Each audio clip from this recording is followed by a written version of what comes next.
Bung Rocky, Ya, apa yang dialami oleh Habib Rizik, apa yang dialami oleh Habib Rizik, satu sisi merupakan pukulan terhadap ulama yang berani menyuarakan sesuatu. Apakah yang dialaminya itu bisa membungkam semua orang untuk berkata? buktinya begitu Habib Rizik dihalangi, mulut Habib Rizik langsung berkembang dia melalui mulut mak-mak, mulut intelektual, mulut mahasiswa, mulut BEM, segala macam. Jadi percuma, karena kalau seseorang penguasa ingin membungkam mulut seseorang, maka si penguasa harus punya surplus moral untuk memperlihatkan bahwa dia lebih bermoral, dia lebih mengetahui keadaan, baru orang percaya. Kan Habib Rizik dibungkam karena soal moral sebetulnya. Loh, itu urusan privat Habib Rizik. Jadi kalau Habib Rizik mengkritik kekuasaan lalu dihubungkan bahwa dia punya defect di dalam kehidupan pribadi, itu kan curang kan, itu kan tidak fair. Sama seperti kalau saya misalnya mengkritik kekuasaan, atau Said Didu mengkritik kekuasaan, siapa lagi mengkritik kekuasaan, lalu dipersoalkan oleh buzzer, dia ini begini. Itu nggak ada urusan dengan apa yang dia kritik. Dia mengkritik urusan publik. Urusan privat dia jangan dikaitkan di situ. Itu berarti kalau orang punya rahasia pribadi nggak boleh kritik kekuasaan. Ya di situ sumber dari akal dungunya tuh. Ya, itu yang sekarang pemerintah sibuk kan. Begitu ada seseorang mengkritik, seorang tokoh mengkritik, pemerintah segera menyewa buzzer supaya bongkar kehidupan privatnya tuh. Maka dibongkar panjang lebar tuh. Nah, kenapa buzzer bisa membongkar itu? Karena buzzer-buzzer yang dipiara negara ini itu banyak yang mantan wartawan. Wartawan dungu butuh uang jadi buzzer. Banyak yang mantan dosen. Dosen yang dungu butuh uang jadi buzzer. Banyak yang mantan LSM. LSM dungu butuh uang jadi buzzer. Jadi mereka tahu profil tokoh-tokoh tuh. Buzzer ini bukan orang yang nggak tahu biografi orang. Mereka juga dulu adalah orang-orang yang bergaul secara dekat dengan orang-orang yang sekarang lagi dia bully. Kan itu soalnya kan. Jadi kalau kita tanya kok buzzer sekarang sedang nonton juga. Oh, pasti lebih banyak yang nonton ini. Saya pasti selalu merasa begitu, karena itu saya hina-hina aja mereka di sini sekarang kan, karena saya tahu mereka lagi nonton. Berarti itu salah sendiri. Beberapa hari ini kita siap-siap lah menerima berita baru ya. Itu artinya bagus juga kalau mulai ada kan pembuktian bahwa nanti Abdul Somad, Rocky Gerung bakal dibully setelah ini. Itu membuktikan buzzer lagi nonton, bagus juga. Ada usaha untuk melunakkan Bung Rocky. Wow, banyak betul. Di antara yang bujuk. Gimana cara yang ditempuh? Wow, mengerikan. Nanti saya WA aja, saya DM aja.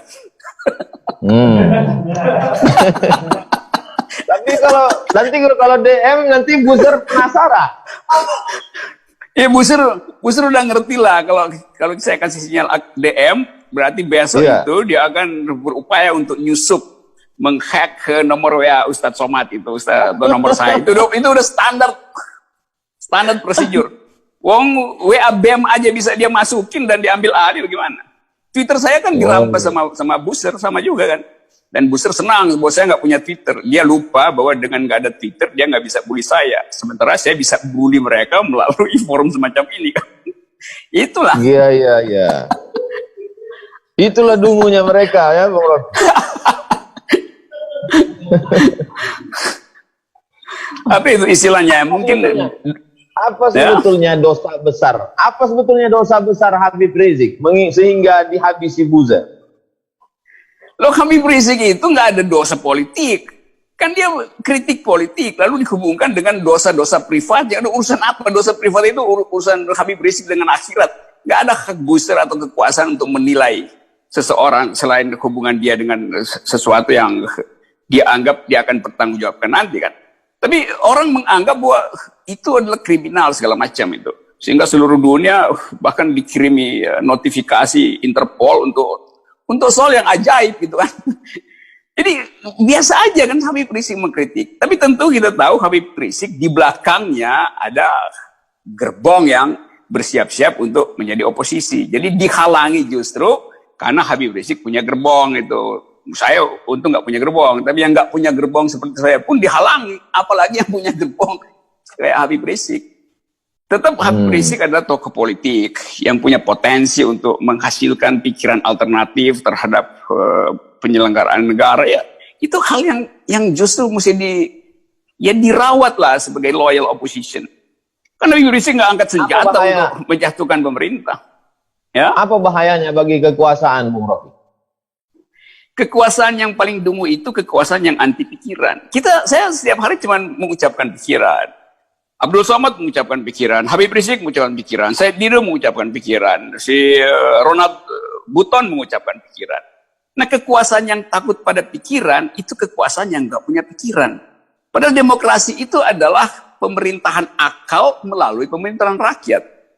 Demokrasi itu mengandalkan argumen. Nah, pemerintah itu sensitif terhadap argumen justru.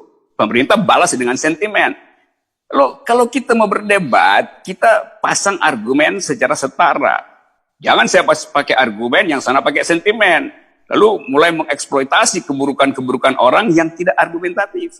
Begitulah watak kekuasaan sekarang semacam itu. Anti argumen, tapi doyan dengan sentimen. Itu ajaib. Kalau Bung Rocky jadi presiden, apa yang Bung Rocky lakukan terhadap pengkritik Bung Rocky? Hari pertama saya beliin empek-empek mereka supaya ya supaya protein otaknya tinggi. Empek-empek kan protein otaknya tinggi, itu aja. Jadi saya akan bujur-bujur itu setiap hari saya kirimin empek-empek itu supaya Gojek ada kerjaan di masa pandemi. Ya udah, ini ada sembako empek-empek dari Presiden Rocky Gerung begitu untuk para bujer.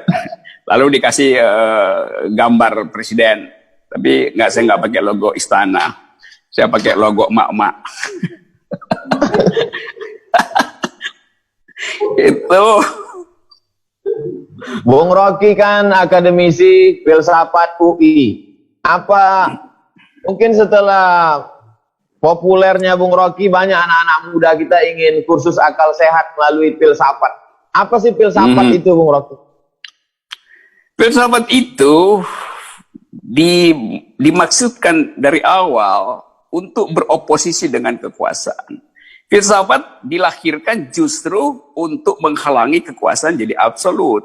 Sejarah filsafat Barat begitu, sejarah filsafat India juga begitu. Dalam versi Mahabharata, sejarah filsafat Islam juga begitu. Jadi kita mau agar supaya ada elemen kritis di dalam kehidupan akademis kita.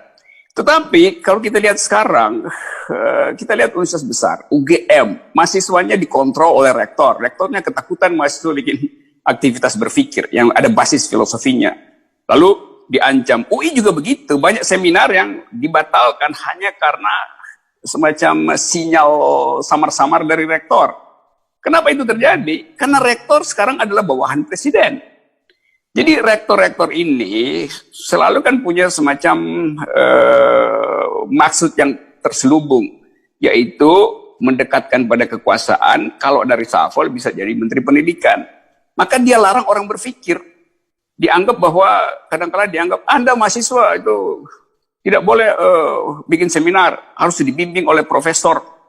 Loh, prinsip universitas, mimbar akademis itu adalah mimbar sivitas akademi, bukan sekedar mimbar profesor kan, guru besar kan. Itu kan alasan rektor aja, bahwa mesti ada guru besar yang dampingi. Siapapun yang punya dalil akademis, dia punya hak untuk naik mimbar akademis. Mau dia mahasiswa, mau dia dosen biasa, mau dia profesor, itu setara, dijamin kebebasan akademisnya. Kalau dibilang itu mimbar profesor, mimbar guru besar, banyak guru besar yang otaknya kecil gitu. Itu di Indonesia banyak gitu kan. Jadi kita ingin kembalikan fungsi dari kampus sebagai penyuplai akal sehat. Nah, akal itu hanya disebut akal kalau dia bisa dikritik. Pikiran hanya disebut pikiran kalau dia bisa dibantah. Kalau saya kalau saya mengucapkan sesuatu dan tidak boleh dibantah, itu artinya saya lagi berdoa. Doa nggak bisa dibantah. Tapi pikiran itu bisa dibantah. Nah, cara membantah yang paling mudah adalah tampilkan di wilayah akademis. Karena di situ ada metodologi kan. Kan kalau pikiran dipamerkan di pilkada, di panggung dangdut kan nggak bisa dibantah kan. Karena yang datang kan konstituennya mah tepuk-tepuk tangan aja. Lain kalau pikiran akademis, itu akan membantah. Jadi mimbar yang paling mungkin untuk merawat akal sehat, ya memang mimbar akademis. Dan itu nggak boleh dikendalikan oleh kekuasaan itu. Kampus sebagai pusat akal sehat dikendalikan, dibungkam, ditutup, lalu ini berarti gambaran kematian akal sehat. Akal sehat nggak akan mati. Dia dimatikan di kampus, dia akan cari gorong-gorong baru. Yang namanya webinar semacam ini. Yang namanya YouTube. Saya perhatikan begitu kampus ditutup, dosen-dosen pada bikin YouTube baru tuh. Dan semuanya adalah menghajar kekuasaan. Jadi percuma ini gelombang akal pikiran ini, gelombang akal sehat. Dia nggak bisa dihentikan lagi karena kekuasaan tidak punya alat penghalang. Penghalang dari akal pikiran adalah pikiran. Kalau kekuasaan tidak punya pikiran, maka akal pikiran kampus dan kritisi itu akan melampaui dan membanjiri kekuasaan. Cuman itu. Jadi kalau kekuasaan ingin menghalangi pikiran, nah mulailah dia berpikir juga tuh. Jangan cuma jadi pesuruh, jangan jadi petugas partai, jangan jadi boneka dari konstelasi kekuasaan dunia. Itu artinya orang baca, kalau pemimpin nggak punya pikiran, itu bukan sekedar membahayakan istana, membahayakan bangsa ini.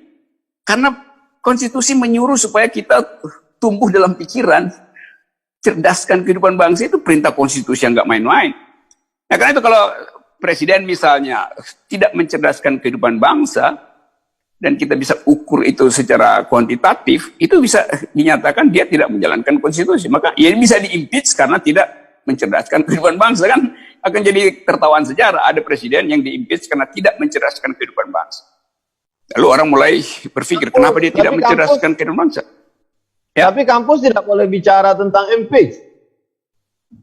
Ya justru itu anehnya tuh.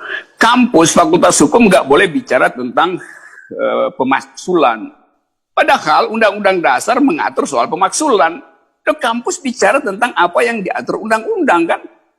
Kan kampus lagi bicara pasal yang ada di konstitusi, yaitu pemaksulan. Lalu orang bilang jangan ngomong pemaksulan. Kalau begitu hapus dari konstitusi dan pemaksulan itu. Jangankan pemaksulan, konstitusi aja bisa diubah, diganti. Nanti orang larang, jangan bicara tentang penggantian konstitusi. Loh, konstitusi bilang di pasal 37, saya bisa diubah. Syarat-syarat pengubahan, ada presentasi sidang, keputusan. Konstitusi sendiri memberi peluang dia untuk diubah. Sekarang kekuasaan melarang itu. Kan itu ajaib cara berpikirnya tuh.